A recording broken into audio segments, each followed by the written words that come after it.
So, good morning. Today we will continue with the last class that was on Friday, where we have stopped with uh, parts of sprayers. We are discussing about plant protection equipments. What is the need for a plant protection equipment that we have discussed? Then we have discussed about different kinds of plant protection equipments, mainly dusters and sprayers. We have seen the dusters, uh, um, manually operated, motorized dusters. Then we have seen sprayers, parts of a sprayer, parts of a nozzle. All those things we have discussed, and we ended with the types of sprayers. We discussed two types, hydraulic and pneumatic, and in hydraulic and pneumatic we discussed again two kinds of classification, manually operated and power operated ones. So we will continue with sprays, and today we will finish off plant protection equipments. Just a minute. Okay, today we will start with manually operated hydraulic sprayers. Manually operated hydraulic sprayers, that means the energy, it's not powered by an engine, it's human powered. And hydraulic sprayers means we are directly applying pressure onto the liquid spray fluid, not to the, we are not pressurizing the tank, or we are not pressurizing, the air is not pressurized, and the air pressure is not forcing the liquid through the sprayers. The most simple kind of manually operated hydraulic sprayer is a hand syringe or a garden syringe. I will show that picture, then you will be able to understand. This is a kind of duster which I have shown you. This duster can be used for spraying as well as dusting. So here we'll store the spray solution. This part is exactly similar to a cycle pump, wherein we have a cylinder, we have a piston. Once the piston is pulled back, the spray fluid will be sucked into the piston. Once the piston is pushed, the liquid will be forced through this nozzle. Here there will be a valve which controls the flow, prevents the flow of spray fluid into this container when the piston is pushed in. Hold it, this picture. Okay. So this is almost similar to the duster which we have discussed. Works mainly based like a bicycle pump. Consists of a tank. Tank is nothing but tank or pump barrel. That is the cylinder which I have told you. Then since it is, just a minute. Then we have a piston. So and we have a container over here. So it consists of a tank, cylinder or pump barrel, and plunger or piston. So basically, just like a bicycle pump, it has a cylinder or a pump barrel and a piston, and at one side of the thing we have a tank which stores the spray fluid. So spray fluid is drawn on the return stroke of the plunger that I told you. Once the piston is pushed back, the spray fluid will be drawn into the cylinder, and it will be pushed when we push the piston at a high pressure. It is mainly used for small area spraying, kitchen gardens and all. It can't be used for spraying large areas because it is extremely tedious or cumbersome to use hand syringes in large areas. I think I have taught you this one completed. Yes, sir. Then you might have told you. Sir, a rockers prayer എടുത്തു. Rocker sprayer. Okay, you might have told you. Yes, up to this we have completed. Okay. You might have told you. Told me that I completed. I thought I up to sprays. Okay. So next is foot sprayer or pedal pump. It is here in the difference between rocker sprayer and a foot sprayer is that in rocker sprayer, if you see the cylinder and the piston is lying parallel to the ground surface. I will show you. See, this is the cylinder which I told you. This is the piston. This is the ground. See, it is kept on the ground and it is working parallel to the ground surface. While in foot sprayer or pedal pump, this is the cylinder and this is the piston, and it will be moving perpendicular to the ground surface, or it will be moving vertically.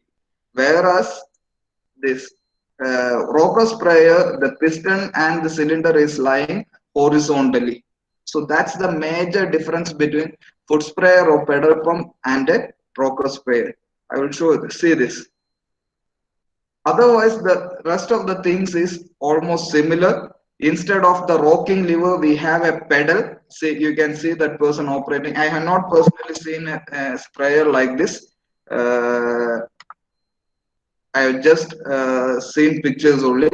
The person is working on the pedal, not like with the use of this rocking lever.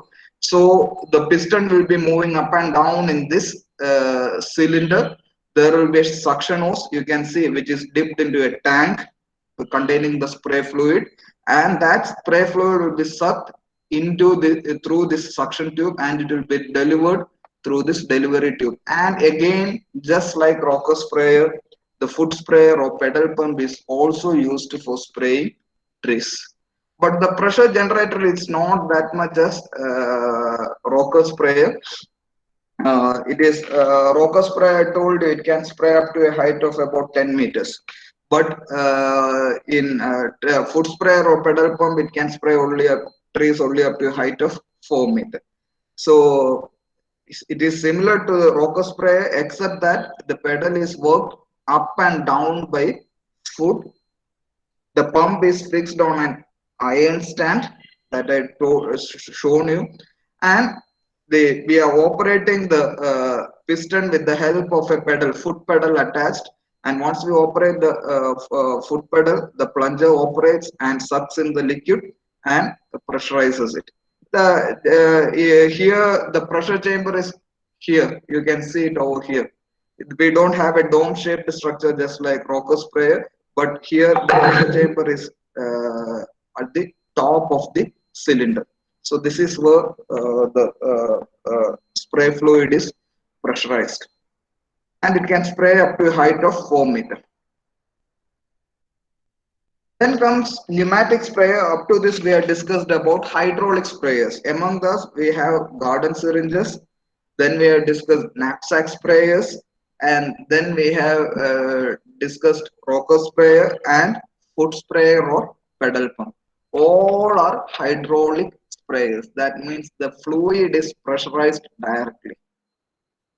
Now comes manually operated pneumatic sprayers. Manually operated pneumatic sprayers wherein we are pressurizing the tank. We are generating an air pressure inside the tank and then spray. So one thing it is we have to keep in mind is that if we have a tank of capacity 10 liters, in all the almost all the pneumatic sprayers we will have, in all the pneumatic sprayers we will have an inbuilt tank, because we have to generate pressure inside the tank, then only the spray fluid will be pressurized through the nozzle. So we should have an inbuilt tank, and if we have a tank capacity of 10 liters, we should not fill the tank fully.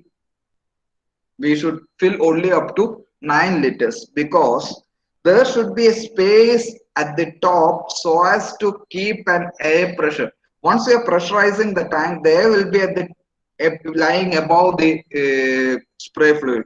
So there should be a space. Otherwise, what will happen is that if it is completely filled, there won't be any space for air. So the tank cannot be pressurized. So there should be a space, head space. We can call it as a head space, wherein we will leave a small space so that we don't fill the tank fully, so that that small space will be sufficient for the air to generate the air pressure. So the first one is hand sprayer. I will show you that this is very common one which we normally use in households. Have you seen this kind of a spray? I think you might be familiar with this kind of spray. Yes or no? Yes. Okay. So what we will do is, this is usually a capacity of 1 liter. We will fill this. If you have a sprayer at your home, just check that. You can see if the 1 liter will be like up to this, and there will be a space above that. We won't be filling up to this level. So we will be removing this, filling this. This is can be removed. We will be filling it with water, again closing it. We will be pumping this several times so as to generate enough air pressure over here. Once enough air pressure is generated, we will operate this lever. And because of the air pressure, the liquid will be forced through. If you check inside, you can see a small tube running from bottom of the container to the top. So because of the air pressure, the liquid will be forced through this tube, and it will be generated through the nozzle over here. So this is the nozzle. So this is a pneumatic manually operated hydraulic sprayers. This is another kind of, this is a picture I took from ASPI. ASPI is one of the major companies in the manufacture of sprayers. So this is a pneumatic hand sprayer. You can see, you can fill the liquid into it, you can pressurize it, and you can operate this nozzle and with the help of this trigger over here. So this is the most common one. Here in every well, the tank is also acts as there is no separate pressure chambers, because that pressure has to be generated at the top of the water. So once sufficient pressure is built up, you open the cutoff device, the liquid will be forced through the nozzle. The usual capacity is 1 liter, and it is used in kitchen gardens. It can't be used in large areas because it is extremely tedious to use in large areas. Then coming to the knapsack sprayer, this is the most common one which which we see among the farming community in Kerala, and we have discussed this when we discussed about the parts of the sprayer. So here, what you see is that this is a usually nowadays we have plastic sprayers. Have you seen brass one or plastic sprayers? Uh, Which one you have seen? Plastic one, so ഈ കുറ്റിപ്പമ്പ് എന്ന് പറയുന്ന സാധനം plastic or brass one? Which one you have seen?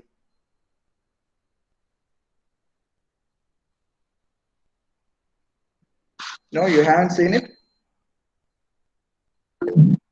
Both, yes, good. Brass, plastic, okay.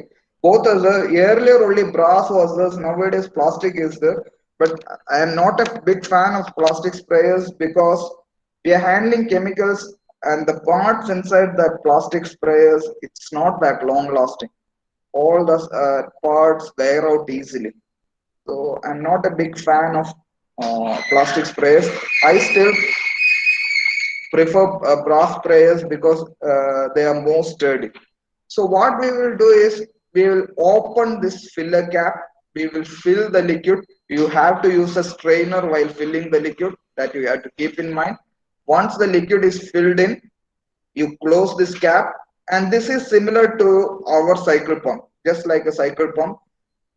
uh, Work it several times so that enough air pressure is, ensure that the water spray fluid is filled only up to this level. Pressurize it by operating the piston several times. The air pressure will be generated over here, and you can see here, this is the delivery hose, and you can see the delivery hose is connected till the bottom of the sprayer. I will show you when you come to the lab for practicals. So once you the liquid is pressurized, once there is air pressure at the top of the container, the liquid will be pressurized, and that liquid will be sucked in through this hose, and through this delivery hose there is a trigger cutoff valve through the spray lance, and the nozzle will atomizes the spray fluid. So this is manually operated because we have to work this piston manually, and it is pneumatic because we are generating air pressure, and we have to spray. The major disadvantage of this is that once you fill this and start spraying, after about 5-10 minutes, the pressure inside the tank will drop. Again, you have to stop spraying, work the piston, generate enough air pressure, then start spraying. After about 10 minutes, again stop spraying, generate enough air pressure. So this is a kind of spraying where we have to stop the spraying every 10-15 minutes.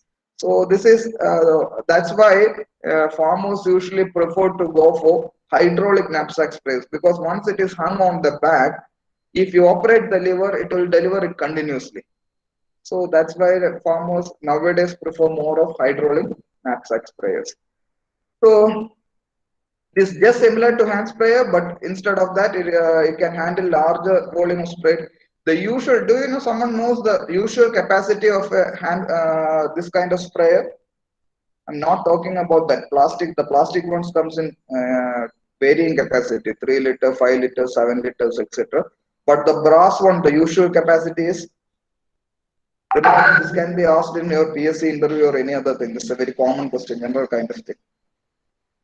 10 liters. Actually, Abhilash, it is not exactly, though we usually tell it as 10 liters. Actually, the capacity is 9 liters only. Though usually we say it as 10-liter tank, its usual capacity is 9 liter. We don't have normally a 10-liter tank. It's usually 9 liter. And 9 liters we will fill only up to 8.5 liters or 8 liters. 1 liter we will give the space.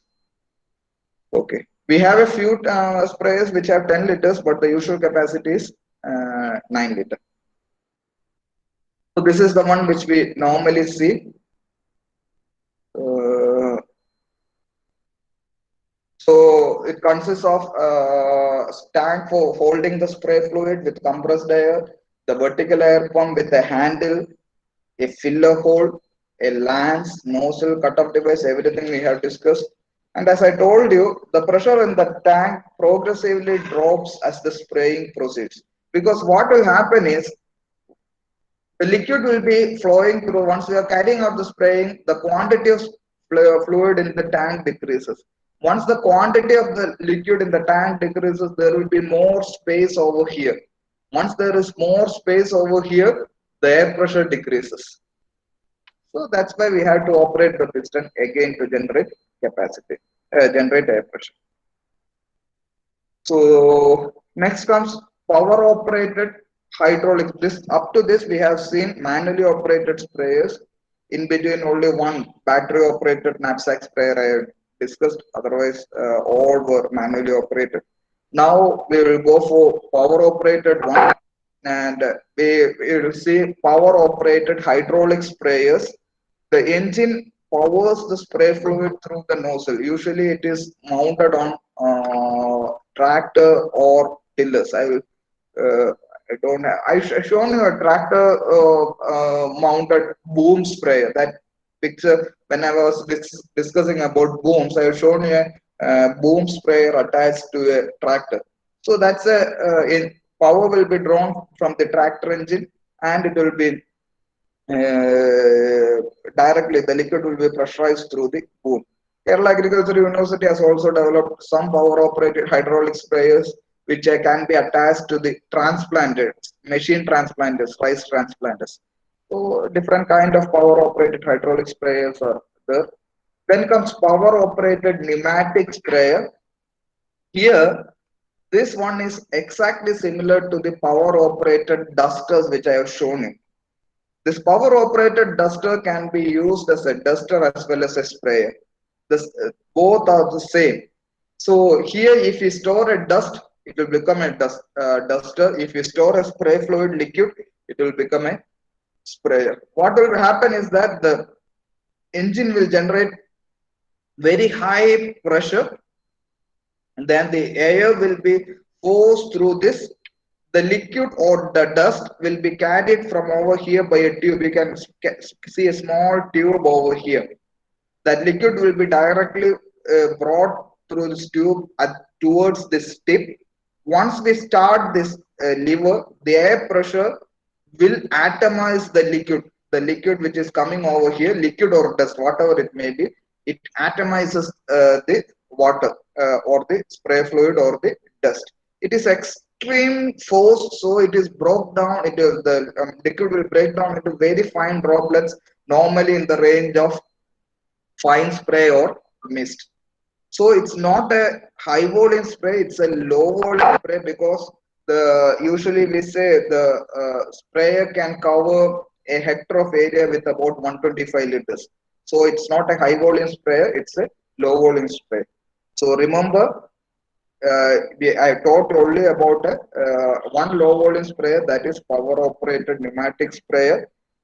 Here the engine generates very high pressure velocity air, and that high velocity air atomizes the liquid coming from the tank that it is over here into very fine, extremely fine droplets. This is a picture of that. This is the pesticide tank. This is the starter, just like an engine, which is, you might have seen the recoil starter in a weed cutter, brush cutter. In the similar manner, we will start it. Once the engine is start, it generates air pressure. There will be a fan over here. That fan generates the air pressure. Air will be pressurized through this delivery hose, and this is the point from which the dust or the pesticide spray solution is transferred to the tip of this delivery hose, and at this nozzle point, this high velocity air breaks the nozzle liquid into very fine droplets. And this is just for your information. This is not part of the syllabus, but this is the one which is widely used by the farmers in large plantation. Is there anyone from Idiki? Idiki district, especially the cardamom plantation area, Ledungandam, Kattappana.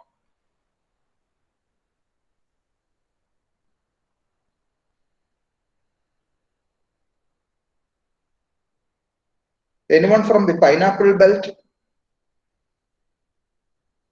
Moovattuzha, Thodupuzha, Kodamangalam, Perumbaur. Yes. Have you seen this kind of spray?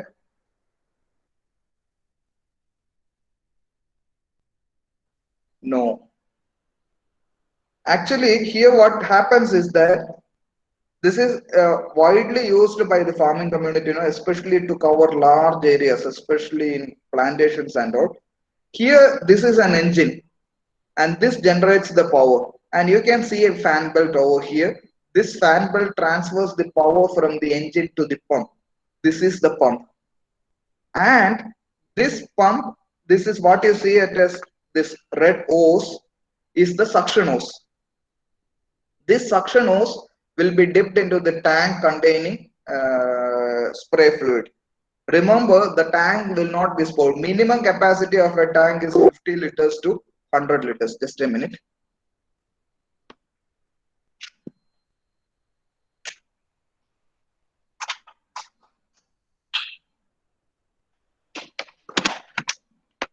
Minimum capacity of a tank is 50 liters to 100 liters. And I have seen people spraying from 1,000-liter tanks, 1,000-liter water tanks. In if you are somewhere, anyone from Mudulamada area of Palakkad?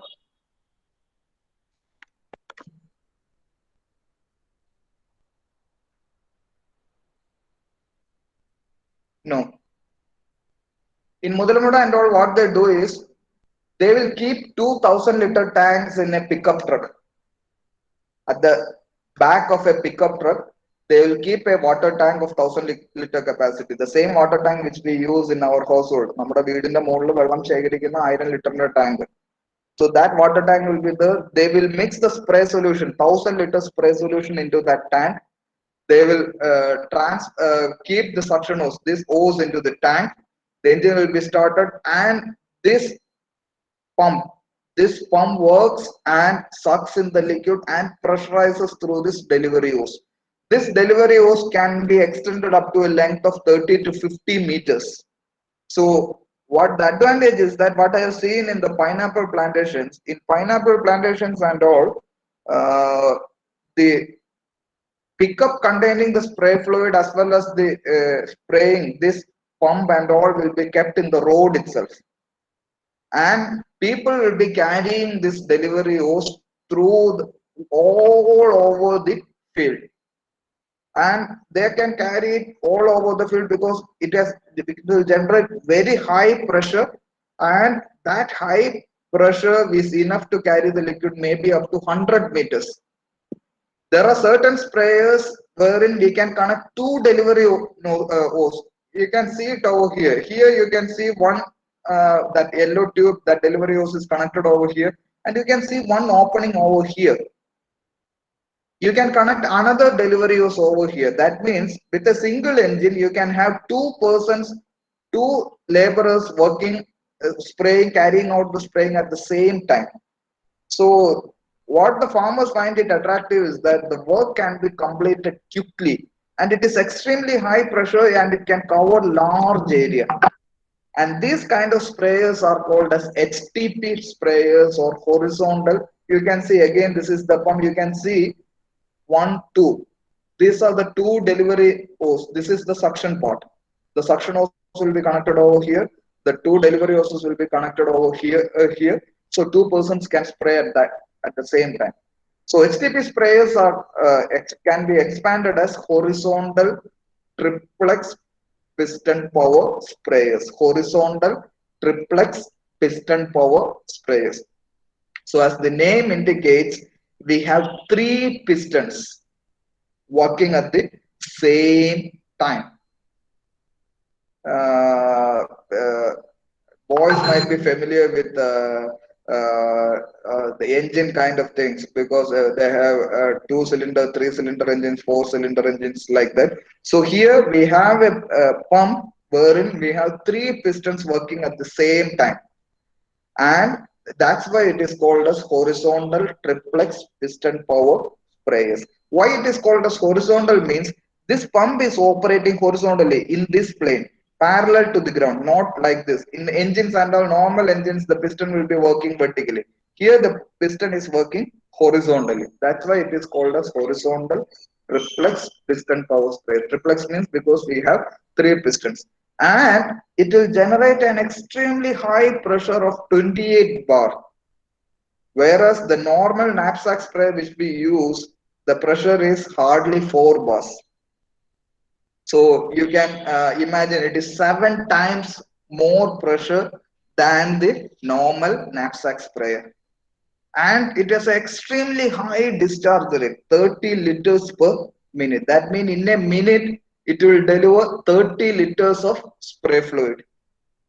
That's why the tank they use is of extremely high capacity, 1,000-liter tanks they use. So they have a high discharge rate of 30 liters per minute, and it develops a very high pressure of 28 bar. The pump is connected to an engine that I have shown you, and the suction hose, there is a suction of a hose with a strainer. Delivery hose, normally it is 30 meter, but the farmer sometimes extend it up to 100 meters to cover the wide areas. And there are certain spread. Just a minute.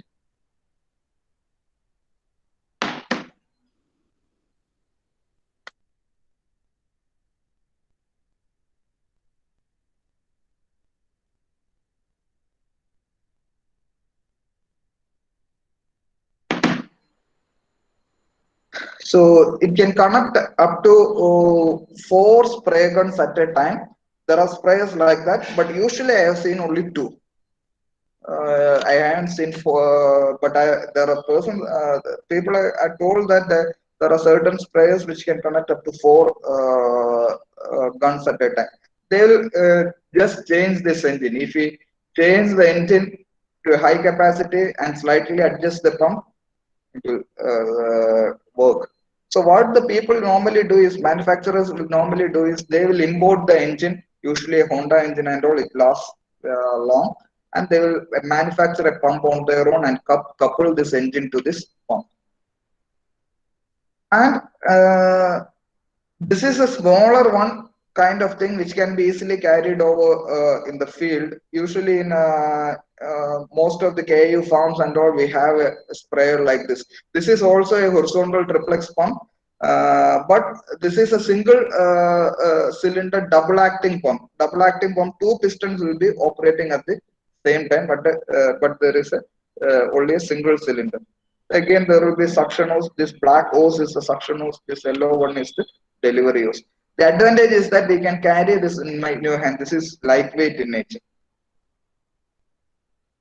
And coming to the next kind of sprayer, ULV applicator. This is part of the syllabus. Remember that.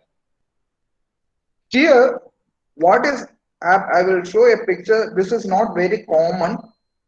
So we have a specimen to show you in our lab. It is not common. I haven't seen this working in the field. So here what we will have is a small plastic bottle.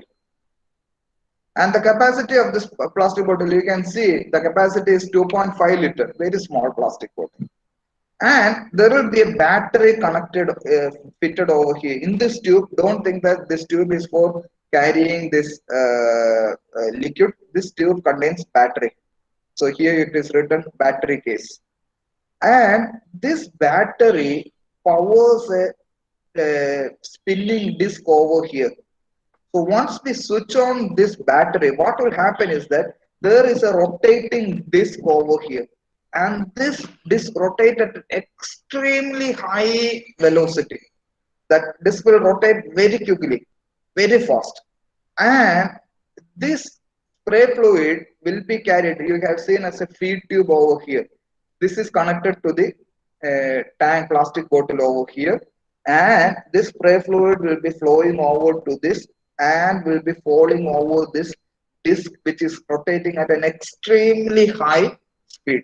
So what will happen if a liquid falls into a rotating disc which is rotating at an extremely high speed? What can happen?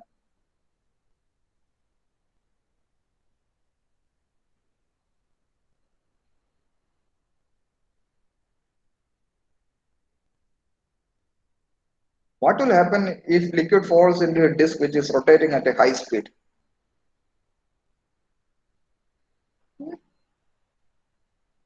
Yes, it will be split into very fine droplets. One more thing what we will do is, this is called as atomizer. One more thing what we will do is, we will keep an electrode over here because once the disc is rotating, you have still studied about centrifugal and centripetal force. So that's because of that only it will break down into very fine droplets. And one thing what we will do is we can keep an electrode over here, charged electrode over here. The charge can be drawn from the battery and we can keep a charged electrode over here. So what will happen is that these extremely fine droplets will get charged. So whatever we generate, the droplets which we generate will be charged droplets. And usually we keep a negative electrode over here, so all the droplets will be negatively charged, and our earth is positively charged. And this extremely fine droplets, because of the positive charge of the earth, it will be directed towards the earth only, and towards the plants are also positively charged, and there will be even spreading of this negatively charged very fine droplets onto the plant surface which is positively charged. So the drift problem is avoided. So this kind of ultra low volume sprayers is also called as electrostatic sprayers. Electrostatic sprayers. So this consists of an electric motor which is battery powered, and at the end of the sprayer we have a disc which is rotating at an extremely high speed of 6,000 to 10,000 RPM. And there is a container, liquid container, and at the top of the sprayer, and we have a holding switch and a on-off switch. Holding switch, holding stick is this one. This part is the holding stick, and there is an on-off switch over here. And pesticide flows due to gravity. We will be holding it vertically like this, so it will liquid will automatically flow down because of the gravity. And the centrifugal force of the disc, because of the high rotating speed, breaks the liquid into very fine droplets. And here we don't generally use a diluted pesticide. We use the pesticide as such. Whatever way the pesticide is available in the market, we will, without dilution, we will spray. So usually we have different special kind of pesticide formulations used for ULV spraying, ultra low volume sprayers. And as I told you, these droplets can be charged. And one advantage of the droplets getting charged is, I told you, we are keeping a negative electrode over here. All the droplets will be negatively charged. And these droplets, as all the droplets are having negative charge, these droplets repel each other. And they won't merge together and form larger droplets. So the droplets remain of the same size till they reach the plant surface. So that is the advantage. And they won't coalesce and merge and into very large droplet size. And the spray volume required for spraying 1 hectare is only 1 liters. That is very low quantity is required, but special formulations are required.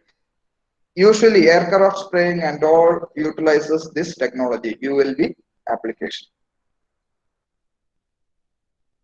And are you clear up to this?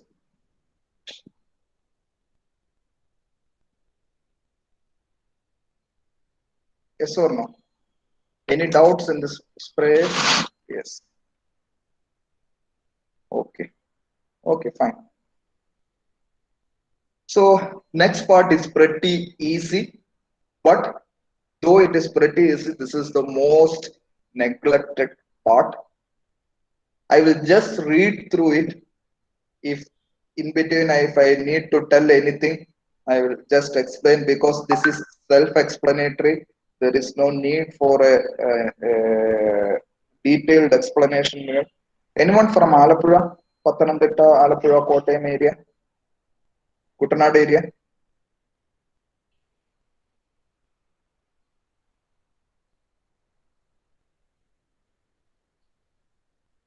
No. Well, 2 years back, you might have read two laborers, agricultural laborers, died in Alappuzha while they were carrying out spray. Do you remember that news? That was in 2018, September, October, like that. That was in Kuttanad. It created a lot of media coverage, and it was accused that they used a pesticide, and that pesticide was the exposure to that pesticide was that caused the death of the two agricultural laborers. So the safe application, most of the time people doesn't follow the safe application procedures for pesticides. People blindly use it. Even you ask me, often I also don't follow these precautions meticulously. But it's not like that. We have to follow this meticulously. What are the safe parameters that we should keep in mind for safe application of a pesticide? While purchasing a pesticide, you have to purchase only from registered dealers. In Kerala, it's not an issue, but in other states, we have dealers which deals with spurious, as we all can say, duplicate pesticides. So in Kerala, the dealers are all registered. We don't have a pesticide dealer which is not at all registered. So in Kerala, that's not an issue. And purchase only the required quantity. Say, if you need about 200 ml of a pesticide for spraying 1 acre, you have 1 acre of rice and you need only 200 ml. If you go to the shop and the shopkeeper says that he has a stock of only 500 ml, what will happen to the remaining 300 ml after utilizing that 200 ml? It will be a toxic chemical you are keeping in your home. You will use 200 ml, rest 300 ml will be lying there for several months or several years together. And it is extremely difficult to dispose it. So whenever possible, purchase only the required quantity. Check the label. Does anyone of you purchased at any point of time a pesticide bottle? Or at least you might have seen purchased a mosquito repellent, and you might have seen a small leaflet folded several times in kept inside that packet, and it had very minute font size in different languages. Have you seen that? Yes, that is nothing but the label. And read the label carefully and check for the expiry date. Expiry date is printed on the packet itself. And purchase only well packed containers. Don't purchase any packets which are open, leaking, or anything. Only well packed containers should be purchased. And once you came back purchasing the pesticide in your home, you should take several precautions. It should be stored away from populated areas. You should not keep inside your home. There should be a separate area to keep the pesticide. It should be away from wells, so the chances of contamination of drinking water can be avoided, away from domestic water storage tanks, etc., so our drinking water is not contaminated. And one thing we have to keep in mind is that all pesticides should be stored in their original container without losing its label. Remember what happens if you have purchased medicines, several medicines in your home for treating any of your diseases, say fever, cough, or anything, and if the label is lost, what you can do? You can't figure out which drug is for which disease.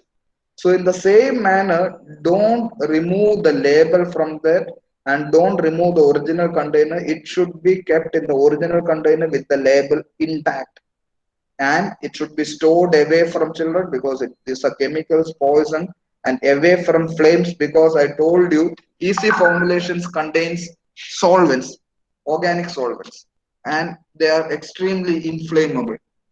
So keep away from flame, under lock and key, so that any unauthorized person doesn't have access to this. um, I still remember when I've been to Cornell University last year. We were visiting a field. It was an apple orchard, and therefore he was a scientist. Took VRS from Cornell University and carrying out apple cultivation. And he had shown all over the farm. In one room, it was kept at pesticide storage. There was a label over there. So, because of my curiosity and my interest in pesticide, I just asked, "Can I enter that?" And I checked the pesticides. He told only authorized persons can enter. That. Sorry, you can't enter. So that's the way they keep it. Always that door was closed under lock and key. And if at all, if possible, the insecticides and weedicides must be stored separately, because we have seen several times farmers spraying weedicide instead of a insecticide or fungicide, because they keep it together. He will tell a labor, take that bottle with yellow color or something.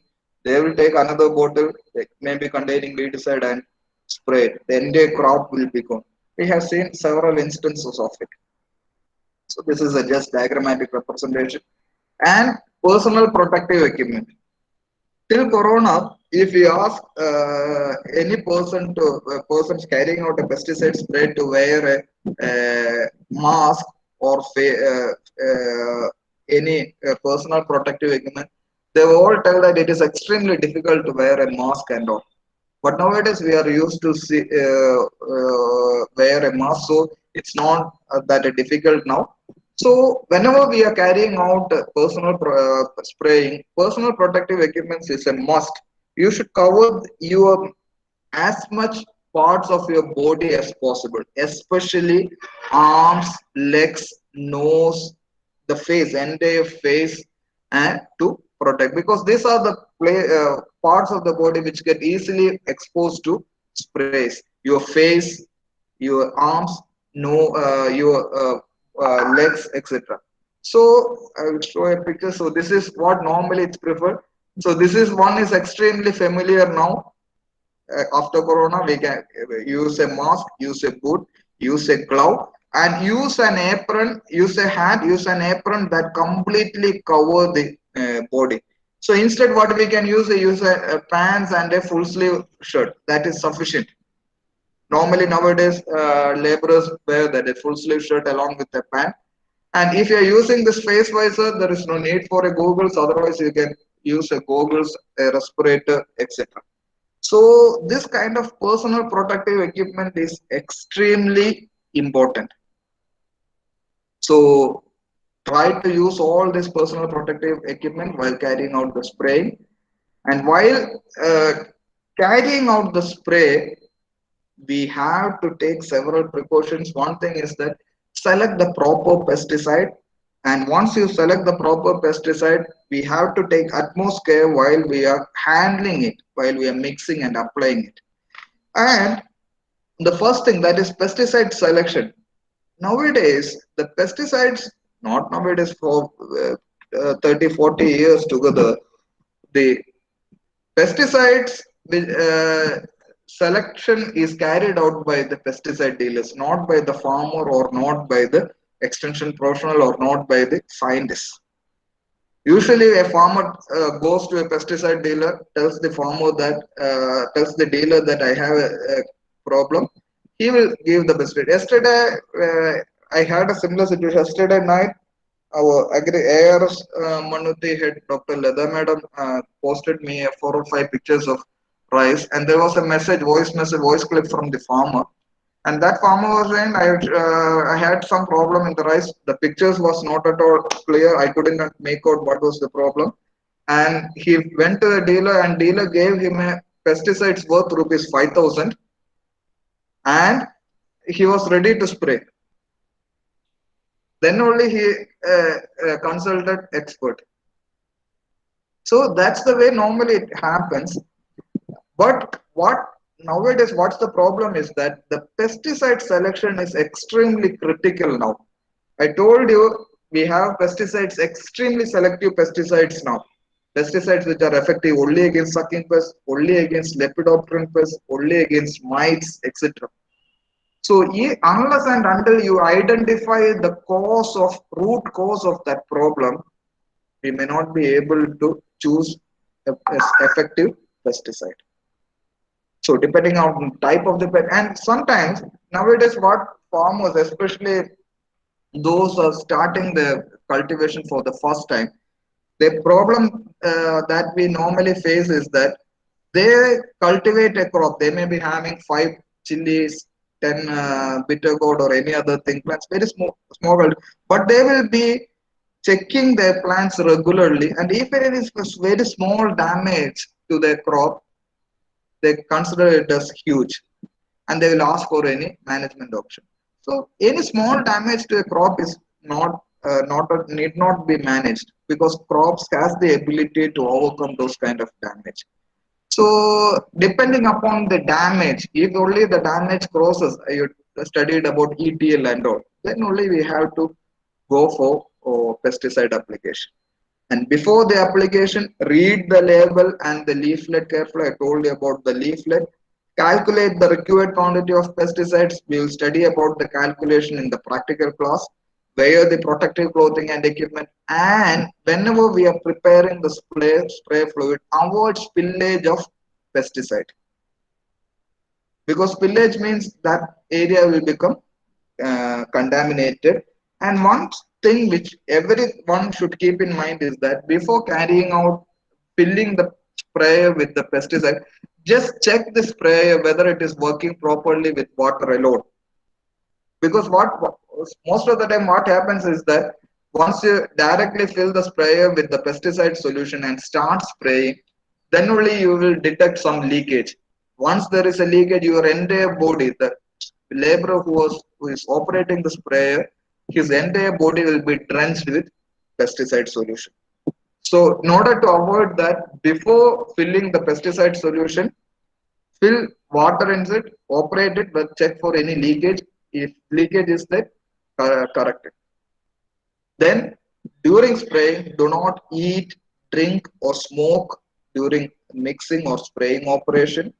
And whatever the containers which are left over that should be disposed immediately. How we can dispose the containers? Dig a pit uh, uh, 2 feet or to 3 feet deep in the soil. Uh, Put the empty containers under the soil and close it. That's the way we can dispose used containers. And I discussed you about the issue in Kutanad at the beginning of this session. Then what happened was that in Kutanad there is a practice of laborers spraying paddy field based on the number of tanks they spray. That means they will spray for spraying one tank of pesticide. Usually it is they usually spray with that 16-liter knapsack sprayer. That for spraying one tank they will charge about 75 to 100 rupees per tank. So there are laborers who carry out only spraying operations in Kutanad area. There are large tracts of paddy lands. They will come to the farmer's home. The farmer will hand over him the pesticide bottle. The laborer knows the field of the farmer. The laborer will go into the field. He will mix it on his own and carry out the spray. Usually, that same sprayer will carry out the spraying at the same day for several farmers together. He will take contract from 3, 4, 5 farmers, and from morning onwards, he will carry out the spray. So, in Kutanad, another practice is that some farmers give money to the laborer and ask him to purchase the pesticide from the shop and carry out the spray. Even the farmer doesn't purchase the pesticide at all. So there are certain pesticide companies who give liquor, alcohol to the sprayers to buy certain kind of pesticide, their own brands of pesticides. And there are certain farmers who give a small bottle of liquor to the laborer so that he sprays his field effectively. So what happens is that if he is spraying 3 or 4 fields of 4 different farmers, he will be getting 3 to 4 bottles of liquor. And from the morning onwards, he will be carrying out the spraying operations. And along with the spraying operation, he will be consuming liquor. And at Kutanad, what happened was that once the postmortem was conducted, the entire blood was not with pesticide but with alcohol. Because they were consuming alcohol from morning onwards, and accidentally, instead of mixing water, they mixed with the pesticide solution. So that's what happened. So that's why we normally request laborers not to eat, drink, or smoke during mixing or spraying. And do not mix with hand. You can see we mix with the road. And during the application, wear the protective clothing and everything. Spraying should be done in the windward direction. That means you should spray along with the wind, at the same direction of the wind, not against the wind. If you are spraying against the wind, കാറ്റിനെതിരായിട്ടല്ല spraying, കാറ്റിനൊപ്പമാണ് spray ചെയ്യേണ്ടത്. If you are spraying against the wind, instead of spraying on the plant, you are spraying on yourself. The laborer will be heavily exposed to pesticide spray, and apply a correct dose, and do not blow, suck, or apply mouth to any spray nozzle. What happens is that sometimes the spray nozzle will get clogged. If there is clogging, the usual practice is to just blow air into that nozzle. No, it's not that permitted. It's not. It can cause harm to the operator. So this is what, don't blow through the nozzle. And after the application, I will quickly complete. Empty the tank completely after spraying. Don't pour the excess solution into the running streams or any water body. Just if you have any pesticide solution remaining after carrying out the spraying, dig a 2 feet pit in the soil, pour it into the soil, and clean the spray equipment immediately after use. Wash all the protective clothing and footwear. Take a thorough bath. Wash your hands thoroughly. Take a bath and wash all your clothes. Dispose of the containers, used containers that I told you. And sprayed fields will be marked, and unauthorized entry should be that you can see on after used leftover liquid is disposed in a pit, containers disposed in a pit. And you might have seen in Munnar and all, you might have seen uh, if you visit tea plantations, there might be a board, sprayed area, do not enter. So that should be kept after spraying, because that should give a warning to other persons who are entering into the sprayed area, especially with respect to cattle and all. If they graze sprayed area, they will be exposed to pesticides. So there will be should be a warning board. So I am stopping it over here. Only one class that I will take tomorrow with respect to a few small topics, and after that I will take one more class that is with respect to your first course of entomology that is left over. So tomorrow and day after tomorrow only I will take the class. Today attendance was a bit low. I don't know the reason. Anyway, I will upload it in the YouTube and give the link in the Moodle. You can watch it. Any other doubt?